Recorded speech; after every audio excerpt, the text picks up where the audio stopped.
Yeah, for me it was, I wanted my kids to enjoy sport in general. And as most kids do, usually somewhere between the ages of 8 and 11, they usually end up landing on a couple of sports that they like best. And for Andy it was tennis and football, for Jamie was golf and tennis. And Andy was doing just as much football as tennis at that stage. He also couldn't concentrate for more than, let's say, 45 minutes to an hour. And when I realised this, we had a huge pressure, of course, on indoor courts. There was no point in me, I realised through common sense, there's no point in me putting him into a 2-hour session because he can't concentrate. So what became really important was quality over quantity, was ensuring that that 45 minutes plus 15 minutes of fun coordination stuff was the key thing. I get the max out of him, and he's not, oh, you know, bored, I want to go home, or, you know, whatever. He really struggled with concentration unless it was a match. He could concentrate very well if it was a match, but not in training. And I think what I learned from that is the importance of tailoring the training environment to the individual. This is an individual sport, it's not one size fits all, and it's understanding the person who is in front of you. And it's like, okay, you're still doing all the football. We didn't have strength and conditioning coaches in Scotland back then. We had nothing like that in our federation. There was no such thing as a tennis-specific fitness coach. But Andy's football training did so much of the physical training, from change of direction, speed off the mark, spatial awareness, seeing the spaces, anticipation. He got that out of another sport. So a lot of what I see now of kids being programmed into many, many hours of activity, of course that works for some. We didn't have that luxury, but we found a different way to do it. So I think it is about thinking out of the box to put all the ingredients in that you need, but they don't have to be 2 hours of that, 3 hours of that, it needs to go there, it needs to go there. You can get a lot of these things at a young age from another sport, and as a result of doing many sports when he was young, he developed very good hand-eye and foot-eye coordination skills, but he also developed really good tactical awareness because he enjoyed playing the game. And that, along with all the variety that he was coached to do, because that's the way that I like to coach the game, it's like the way I like to watch the game, is that he was very clever at reading what was going on the other side of the court. So it was never just about what he's doing. He had to understand the strengths and weaknesses and how you make life difficult for whoever's on the other side. And you know, I can see from watching over the last couple of days so many different styles of players here, and that ability to read where do they struggle, what height of ball, which areas of the court they're not comfortable in, how do they move? They would move well forward, backwards? No. But they would move well side to side? Yes. The whole reading and understanding of the opponent for me was really an important thing, and he was exceptional at that. He won the British Under-14 Championships when he was under 12, and he was small. He was fast, he was small, and he was smart. He was unbelievably good at pulling opponents apart, and he continued to do that, you know, as he developed as a young player. So yeah, I'm a huge believer in skills before drills and tailoring the environment for the player that's in front of you, not getting carried away by somebody else is doing 5 individual hours a week. Well, we never could do that, but I always tell him he was really lucky that he had a mother who could play tennis. He doesn't agree, obviously, but... What age did he then just stop all the other sports and just was focused on tennis? Well, when he was about 14 and a half, he had to make a decision between tennis and football. And he was doing just as much tennis and football at that stage. And it was great because tennis, of course, was largely individual sport, and football was team sport. And the football team that he played for, there were 3 kids in his class that played for the same team. So me and the other mums, we took a turn each of driving them up or driving them back, washing the kits, and all the rest of it. And it was when he was offered a chance to sign on a youth form with Glasgow Rangers, at the same time as he was invited to go for 4 weeks with the LTA to some tournaments in Italy. And I said, you have to make the decision. You can't do both. and he chose to go down the tennis route at that point. And you know, when he was under 14, of course, he was one of the best in Europe for his age. There was him and Novak, of course, and a number of others. But when he played Rafa at racquetball at the European Under-16 Team Championships, Rafa was playing for Spain and he was playing for Great Britain. Rafa was a year older. But it was when he played with Rafa after the whole thing had finished, and he came on the phone to me, and it was beep, beep, beep, international call from Andorra, will you pay for the call? You know, in those days, no mobile phones. And I thought he'd lost his passport or something. And I said, yeah, I'll pay for the call. And I said, what is it, what's up? And he went, I've been playing racquetball with Rafa. Do you know what he does? He doesn't go to school. He trains at the New York Tennis Academy. He gets to play on clay in the sunshine. He gets to hit with Carlos Maya. And he ranted and ranted and ranted. I'm holding the phone like this. And there was part of me that was going, yes, because he is now understanding that he will never be able to keep up by staying where he is. And kids get to an age where you need to involve them in the big decisions in their life. And I think that happens usually around 15.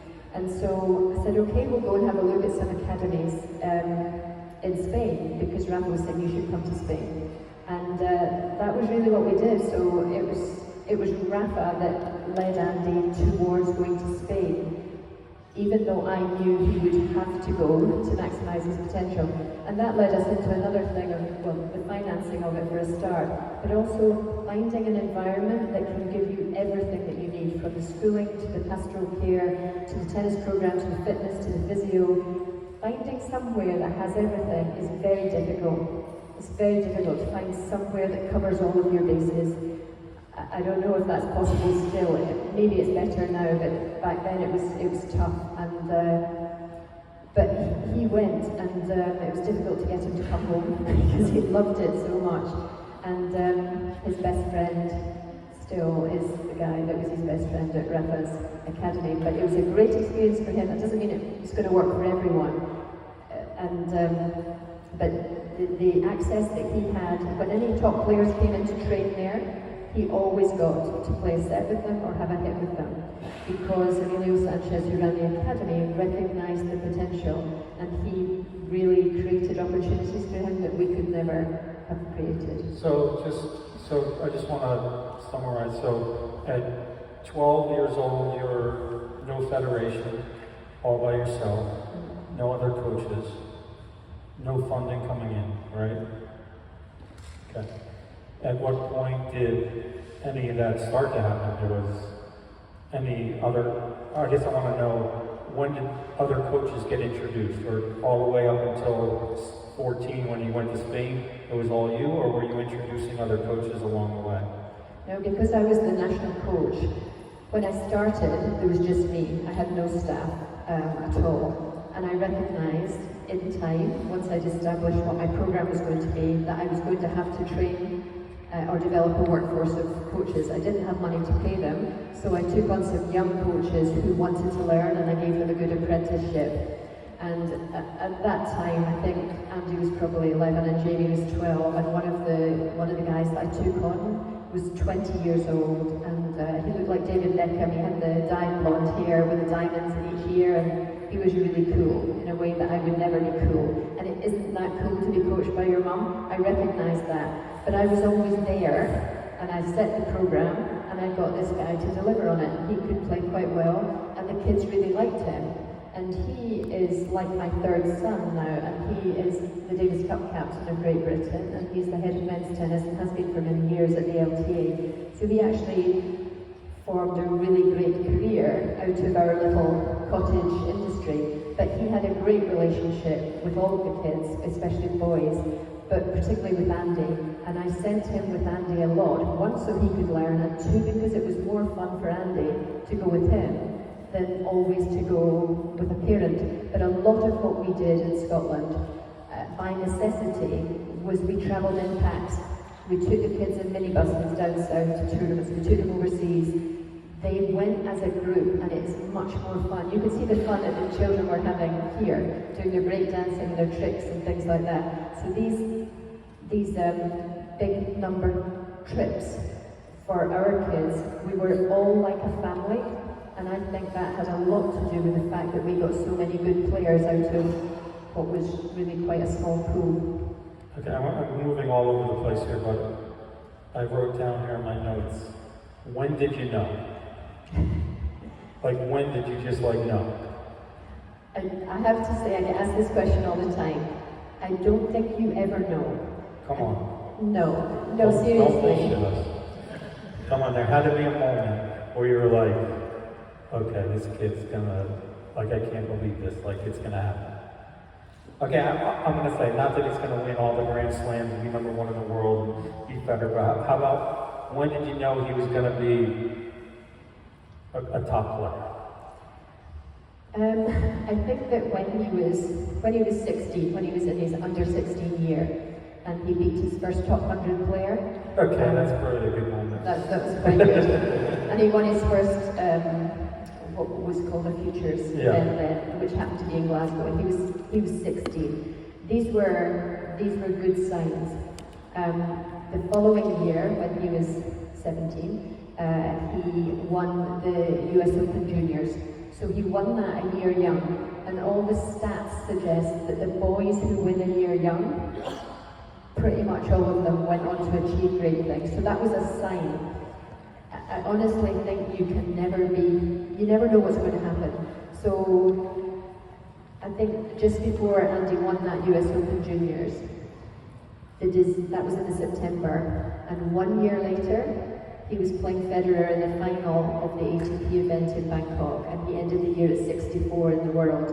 He went in the space of 12 months from being good junior, he went like that. He learned the levels very, very quickly because he was sharp, because he was tactically very, very smart.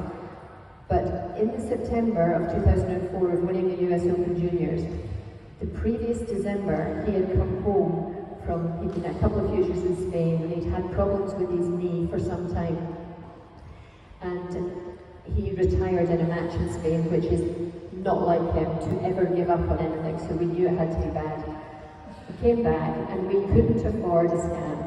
In those days, scans were way less common, and we couldn't afford it. I remember very clearly, it was £311. I didn't have £311. So we got an x-ray free on the NHS Surrey Health Service. And the x-ray was unclear. The guy who read it said, I don't know if it's a broken kneecap or a bipartite patella, which basically means your kneecap is in two parts, so that when you lean on it, it goes like that.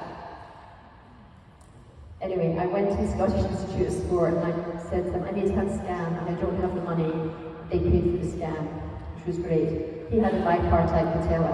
How do you deal with a bipartite patella? Nobody knew, nobody could help me. I had to fax all over the world trying to find sportsmen who had bipartite patellas and had gone on to compete at the top end of the game. I found a footballer who played for Germany who had a tripartite patella, and by luck I found a bipartite patella in Miami of a tennis player.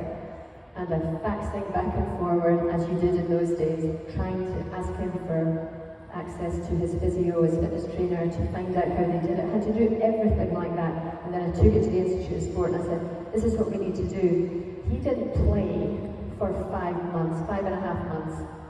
And he was terrified he'd never be able to play again. He spent his days watching tennis on the TV, writing everything in a little notebook of what he saw. And when I'd come home from work, he'd say, Mum, when I play Agassi, I'm going to do this. When I play Safin, I'm going to do this. He had it all worked out.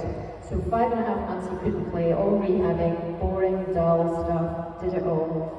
And came back to play the grass court season. And 3 months after this injury, which could have stalled everything, he won the US Open Juniors. So it's the resilience thing, and the understanding injury, of course, is going to be part and parcel of everything that you do. Understanding how to rehab it, trying to find the best examples of what to do and why. That was an example of, if I had accepted what the doctors had said, we probably would have given up. You can't be saying to a kid that that's it, you've got bipartite patella, too bad. So yeah, he went. I think, to go back to your question, 16 when he beat the top 100 player and won the Futures. Those were good signs. US Open Juniors was a good sign, and then he went very fast. And once he went very fast, after he made third round of Wimbledon when he was on a wild card at 18, and that opened the door to wild cards into challengers all through the American circuit, won so many of those events, and then that led him on to the ATP Tour and the final against Federer, and finishing the year at 64. It went so fast, and I was so relieved because we had money to pay for somebody else to do the coaching and the travelling, and we got Mark Petchy, who did an unbelievable job with Andy from 18 to sort of 21.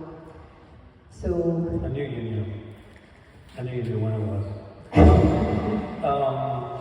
Okay, if we could jump back to the Spain decision, because that's kind of maybe in this wheelhouse of where everybody. So eventually you knew that you were going to have to bring new people in. Was it because you were the mom and it was tough for them to listen? Did you anticipate that was going to be happening?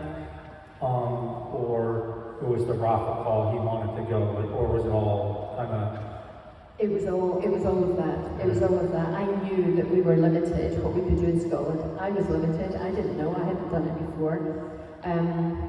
The Rafa thing definitely pushed him towards Spain. When we went to visit Emilio Sanchez's place, what was really great was that I took him and I stayed in a cafe, and Emilio said, I'm going to take him out and we're going to play a match. And I said, that's fine. I had my boot, didn't go near the court. And Andy was quite temperamental in those days, and they went out, and I don't know how long they were away for. When they came back in, he said, Andy, go and have a shower, I want to speak to your mum. And the way that he said it made me think that Andy had behaved really badly. He was so hot-headed in those days, and I went, oh God, what's he done? And he sat down and he said, well, I've never experienced anything like that before, and I was just like, and he went, he beat me 6-3, 6-1. And Emilio was top 10 singles and doubles, and he wasn't that long off the tour. And he said it took him to 3-all to work out exactly what he needed to do to beat me. And he said he went through me. He says it's never happened to me before with a player as young as that. And from that moment, really Emilio looked after him with the opportunities, the training and so forth, and he also had access to a very, very elderly South American coach called Pato Alvarez, who had been Emilio's coach and many other. He was the guy who really changed the face of Spanish tennis with his coaching systems.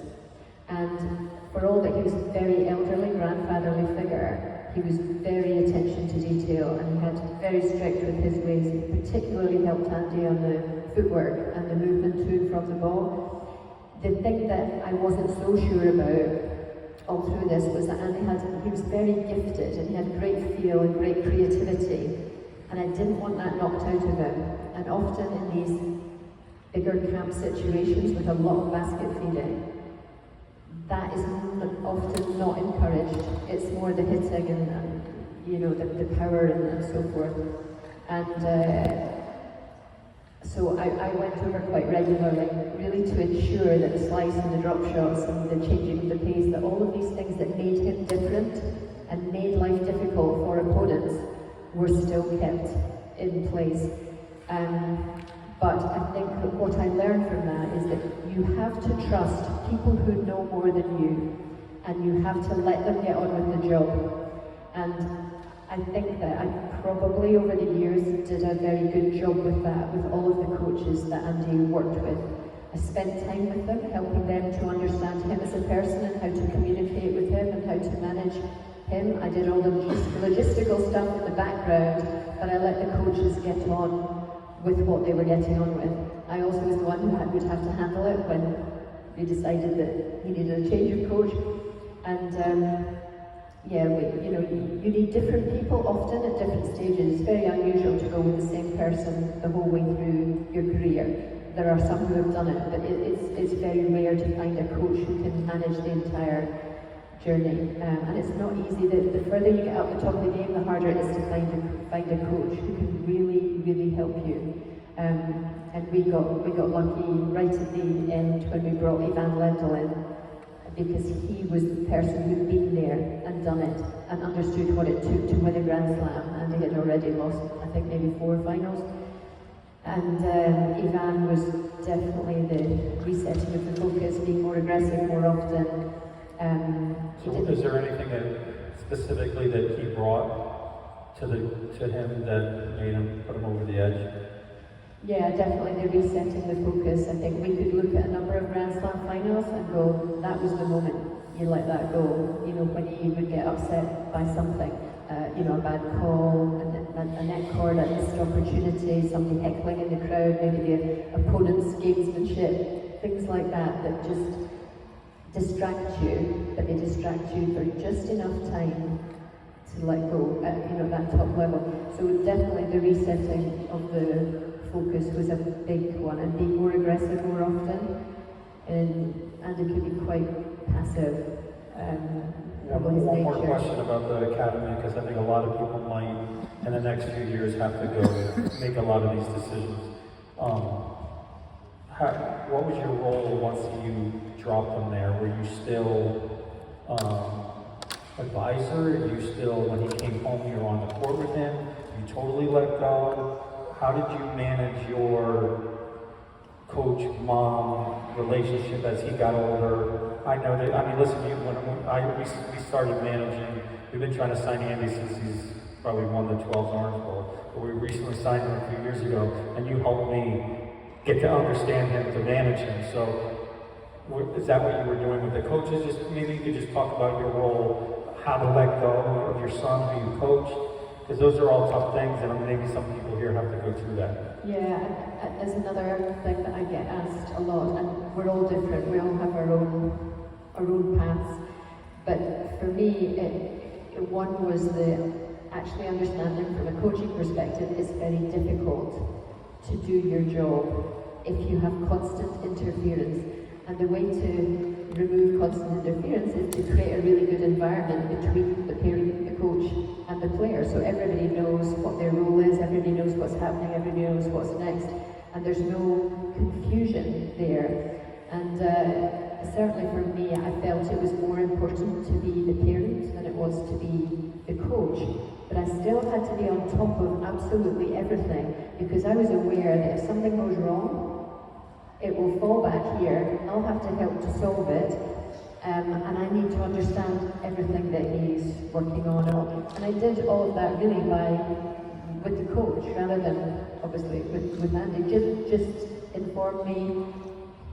But I had good relationships with all of the coaches, so they often came to me and said, here's what's happened, how would you deal with that? And that's what you want. You want open and honest, and everybody on the same page, doing the right things for the player. So I still had that with all of the coaches, and especially Lendl. I spent a lot of time with him.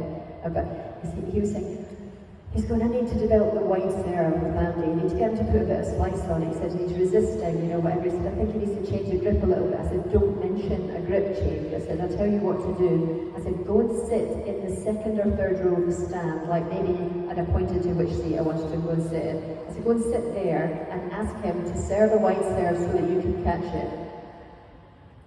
And so Andy just adjusts himself to make the ball go and go into the stand at the side. And I went, that's the way to do it with him. You set the challenge and he'll solve it, not change the grip, turn your shoulders. He doesn't do all that stuff. He'll react much better to something like that. That would be an example of, yeah, I can help you with that.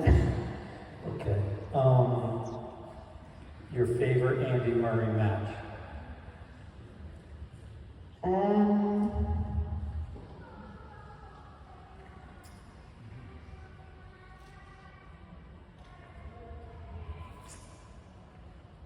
I think it would probably be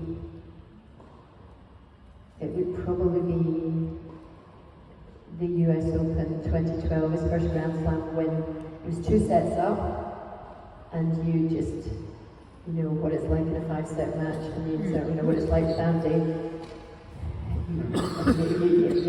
You wait to start over to his family and sings, and she wasn't singing, and suddenly it was 2 sets on, and I was like, oh no, because he had lost Wimbledon that year. as well, and he was absolutely devastated after losing Wimbledon. Devastated. We really struggled to get him back in the saddle. Luckily, it was Olympics that year, and he had to, and he won the Olympics, which was great. But it was so tough. 2 sets up, then 2 sets all. You're playing Novak, who gives you absolutely nothing, as you know. And they both took a bathroom break. He came back on, and he walked back on the court. He walked down to our end, because that's where he was playing from. And there was something about the way that he walked and the way that he sort of looked up, and he sort of did that thing, you know, pumped his chest out, and I just had this feeling that he was going to be all right. Of course, you can never guarantee, but I think it was that one, because it was the first Grand Slam. How about your proudest moment? Oh, without question, the Davis Cup. And I think for me that was because it was Jamie and Andy. So Andy won 2 singles, Jamie and Andy won the doubles. Somebody made me this great big card that had the Davis Cup on it, and it said Dunblane 3, Belgium 1. We come from a little town called Dunblane, very small. And it was just my 2 kids on the court winning that Davis Cup. That definitely was that one. Okay, how about just getting back to the juniors a little bit? Tennis is evolving a lot. Maybe if you can just talk a little bit about the path that some of these, I think you've seen some of the play today, the level is incredible. All the coaches and parents to get the kids to this level, maybe just a little bit of advice that you see that can help them in the tough decisions that they have coming. You can single something out if you want, but why we have you here, you've gone through the path, and not just the path because the game is evolving, you also are studying it, you're around it, you see it, so maybe you can talk a little bit about that. Yeah, I have been blown away by the level of the play. It's really been incredible. It's really taken me back many years to, you know, when my 2 were playing in those age groups, and I have to say I'm glad that I've come out the other side of it, and I'm still alive. But it's tough. It's always tough as a parent to make the right decisions, and we always want things to go right for our kids. And I think the best piece of advice that I could give any of you would be to learn as much as you can about what the game will demand of your child, and therefore demand of you as the parent. You know, it will put a lot of demands on you financially, time-wise, the impact that it will have on the rest of the family. But also the game is changing all the time. There's advances in equipment, technology.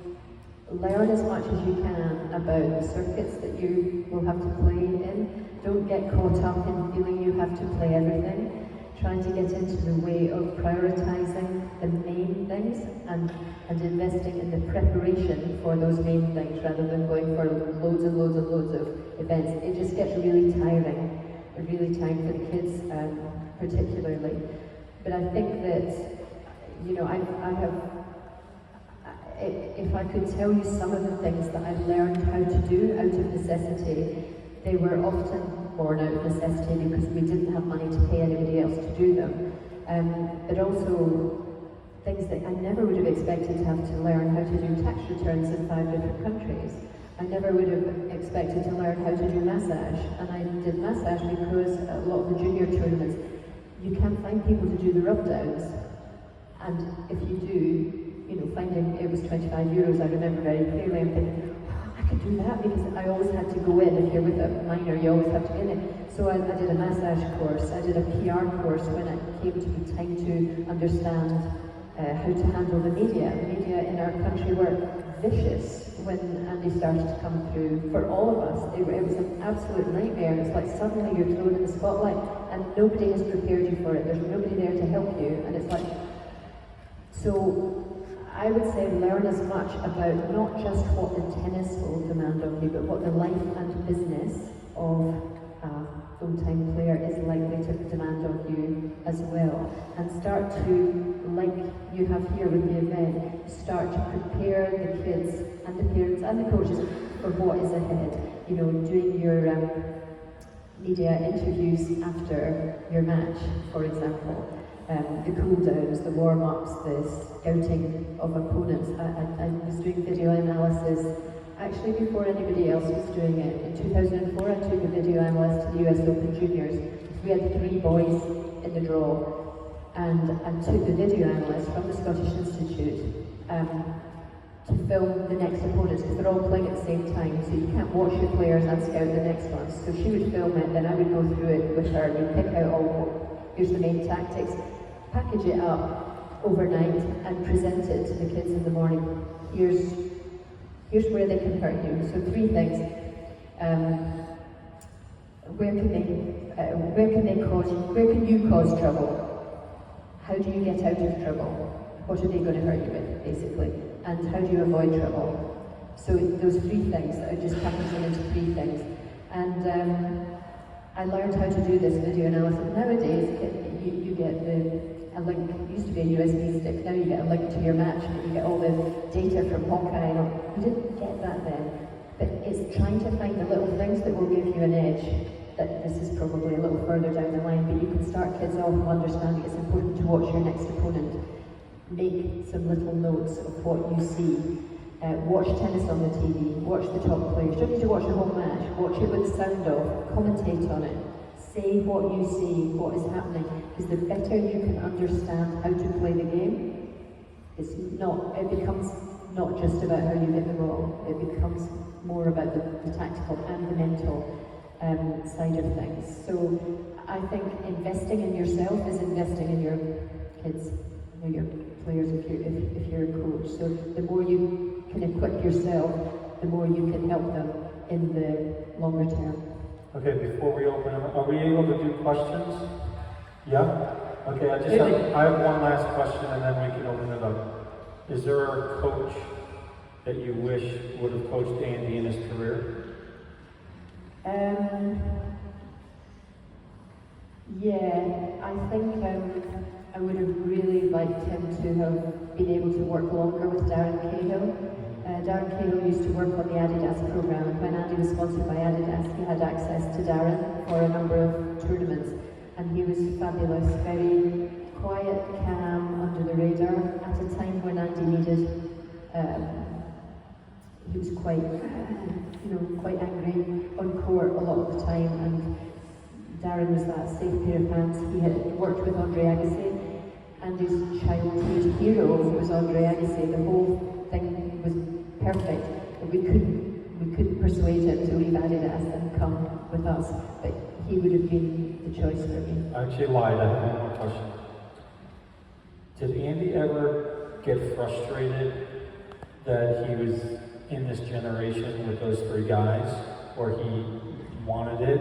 I mean, he can easily say if he was in a different generation, he could have won 20 Grand Slams. He's that good. What was that dynamic like? What was his thinking? I know it pushed him to be a better player, but what was that like? Yeah, definitely.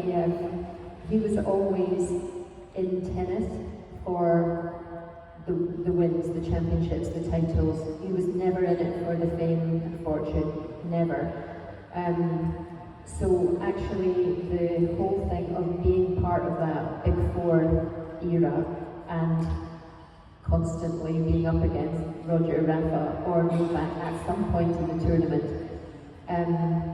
for him, he always felt that they all pushed each other on. They pushed each other to be better, and he's a great, great friend of Rafa's. They really came through together. They still play like, I don't know what it's called now, FIFA Championship Manager. You know, I would come in the house and he'd go, and I go, what are you doing? And he goes, I'm playing Rafa. And I went, Rafa, is Rafa here? And he goes, no, he's in Mallorca. And he's playing him on some computer game, you know, like they are great friends. So, yeah, I think Novak and Andy probably most similar in their game styles. Rafa obviously left-handed, nothing like the others. Roger, completely different, and completely different personas.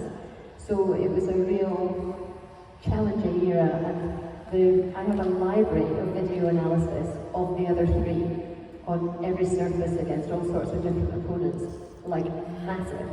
Because what was between Andy at number 4 and being number 1 was one of them or all of them. And a good example of that was when Andy lost Wimbledon final in 2012 to Fed. and he was genuinely devastated.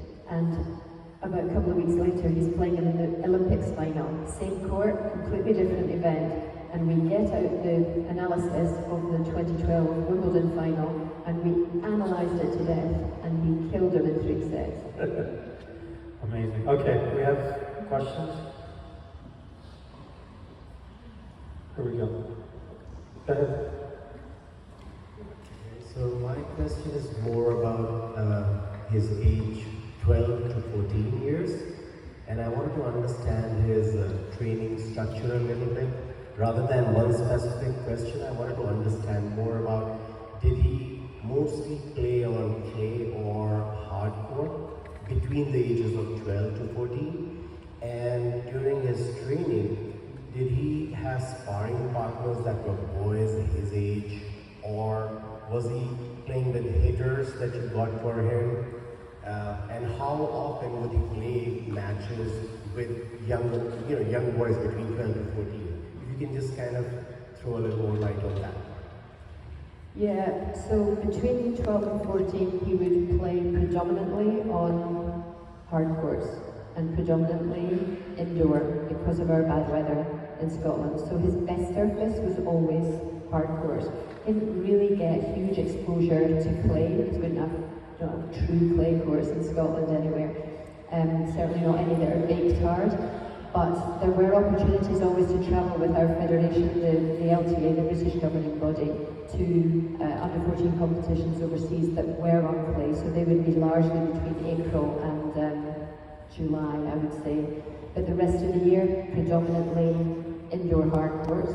At that time, we had a very strong pool of under 14 and under 16 boys and girls in Scotland. So we had really good sparring partners between 12 and 14. Beyond that, beyond 14, it was going to become more difficult because by 14 he was already very good and needing to be stretched. He also needed role models. You need to be able to, you might think you're working unbelievably hard, and you might be working unbelievably hard compared to everybody else on the other course, but you don't know how hard you need to work until you work alongside somebody who is, like a top player. And for me, that was one of the big things. You need to be challenged in practice, but you also need to play against lesser players in practice. Because if you're trying to add something to your game or you want kids to experiment with something, you need them to be able to do that with success. You build confidence through the success, so the training with not such good players is also important. Because when you go into a tournament, sometimes the first few rounds you're playing somebody who's not so good. And you need to be able to deal with that and not get bored by it. It's not like, oh, they're not very good, and you switch off. You need that variety in your training patterns. So yeah, indoor hard, there was plenty of, between 12 and 14, plenty of older boys and girls in what we did. He didn't do so much in the way of individual stuff. If he did individual, he didn't do more than 3 hours of individual in a week. And that was with you? Yeah, I was always there, and Leon Smith would be there as well. So if he was coming out of school, he would be hitting with Leon. Anything that was after school or on the weekends was always with the squads and the other kids. Good question, thank you. Next. I think there was someone here. Yeah.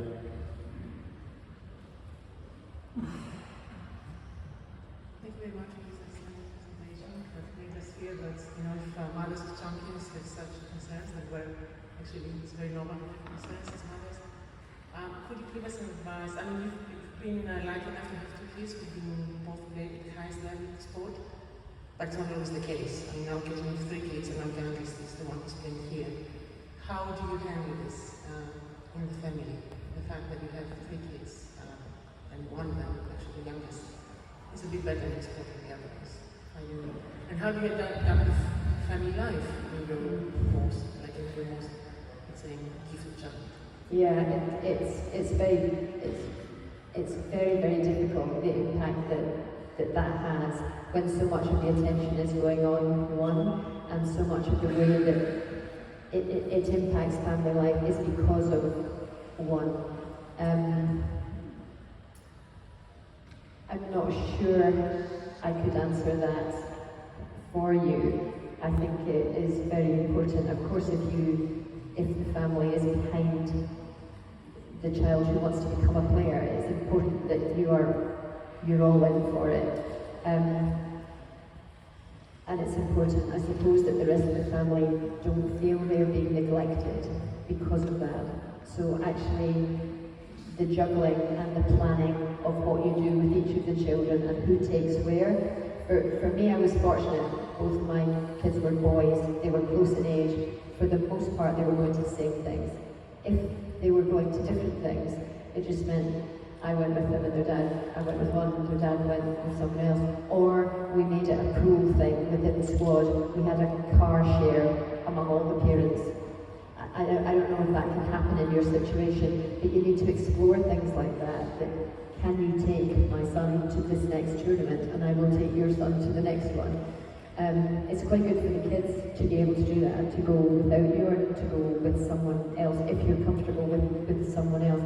But it is very difficult. The planning of school, holidays, tennis tournaments, whatever your other kids are doing, you need some giant spreadsheet and probably somebody more equipped than me to tell you how to do it. Thank you. But it's Good question. Anybody else? Here up front.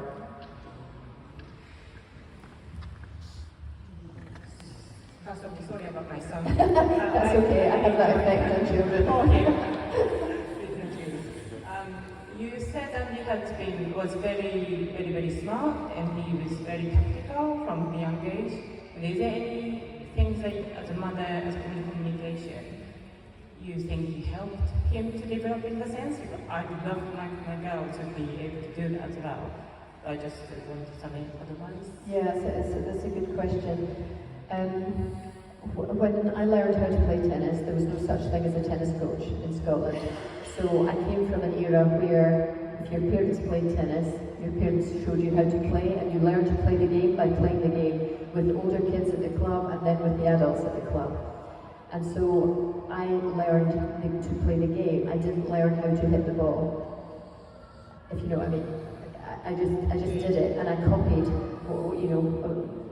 people who were better than me. But I was very fast, and I was very good at working out the weaknesses and the strengths, and at changing the pace and the drop shots and lobs, and initially just making people run. So run side to side, shorter angles, drop shot, lob, and all the rest of it. And when Janie and